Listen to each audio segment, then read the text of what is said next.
Tomatoes நல்லா boil ஆகிடுச்சு.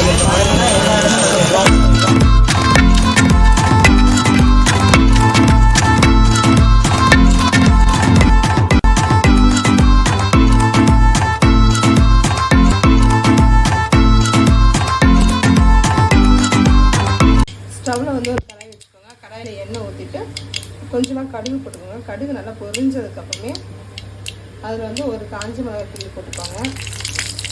காஞ்ச மிளகாய் லைட்டாக பொறுத்தது பெருங்காயம் ஒரு சின்ன பெருங்காயம் போட்டுக்கோங்க. பெருங்காயம் தூள் இருந்தாலும் நீங்கள் சேர்த்துக்கலாம், பெருங்காயம் தட்டியாக இருந்தாலும் நீங்கள் சேர்த்துக்கலாம். இது கூட என்ன பண்ணுறீங்கன்னா ஒரு மிக்ஸி ஜாரில் வந்து கொஞ்சமாக ஒரு நம்ம எந்த அளவுக்கு செய்யணுமோ அந்த அளவுக்காக மிளகு சீரகம் போட்டு ஃபஸ்ட்டு பொரிச்சுக்கோங்க. அது கூடயே என்ன பண்ணிங்கன்னா சின்ன சைஸ் ஒரு பூண்டு போட்டுக்கோங்க. அதுக்கப்புறம் அது கூட பச்சை மிளகாய் போட்டு நல்லா அரைச்சி கருவேப்பிலை போட்டு ஒரு சுற்றி எடுத்ததுக்கப்புறம் இதை அந்த எண்ணெயிலே போட்டு வதக்குங்க. மிக்சியில் அரைச்சிட்டு அப்புறம் எண்ணெயில் போட்டு வதக்குங்க.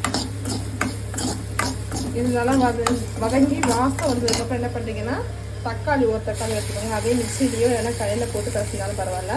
நல்லா இது பண்ணிவிட்டு அதையும் இதுக்குள்ளேயே சேர்த்துக்கோங்க.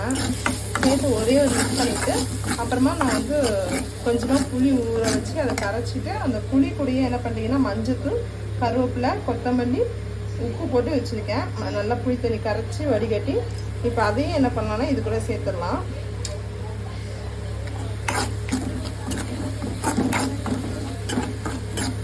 நல்லா வதங்கட்டும். வதங்கினதுக்கப்புறம் சேர்த்துடலாம். நான் சொன்ன மாதிரி இந்த புளி தண்ணிக்கு என்னெல்லாம் இருக்குது பாருங்க, கருவேப்பிலை மஞ்சத்தூள் உப்பு கொத்தமல்லி இதெல்லாம் சேர்த்து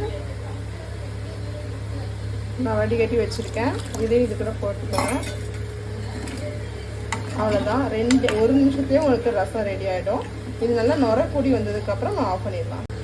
இங்கே பாருங்க, இந்த மாதிரி நுர கூடி வந்துச்சு பார்த்தீங்களா, சைடாக லைட்டாக கொதிக்கிற மாதிரி வந்து பார்த்தீங்கன்னா அந்த டைமில் ரசம் ரெடி ஆகிடுச்சு. சூப்பரான மிளகு ரசம் ரெடி ஆகிடுச்சு. நீங்கள் கண்டிப்பாக வீட்டில் ட்ரை பண்ணிப்பாங்க. எப்படி இருக்குன்னு சொல்லிட்டு எனக்கு கமெண்ட் பண்ணுங்கள். தேங்க்ஸ் ஃபார் வாட்சிங். இங்கே பாருங்க, இந்த மாதிரி நுர கூடி வந்துச்சு பார்த்தீங்களா, சைடாக லைட்டாக கொதிக்கிற மாதிரி வந்து பார்த்தீங்கன்னா அந்த டைமில் ரசம் ரெடி ஆகிடுச்சு. சூப்பரான மிளகு ரசம் ரெடி ஆகிடுச்சு. நீங்கள் கண்டிப்பாக வீட்டில் ட்ரை பண்ணி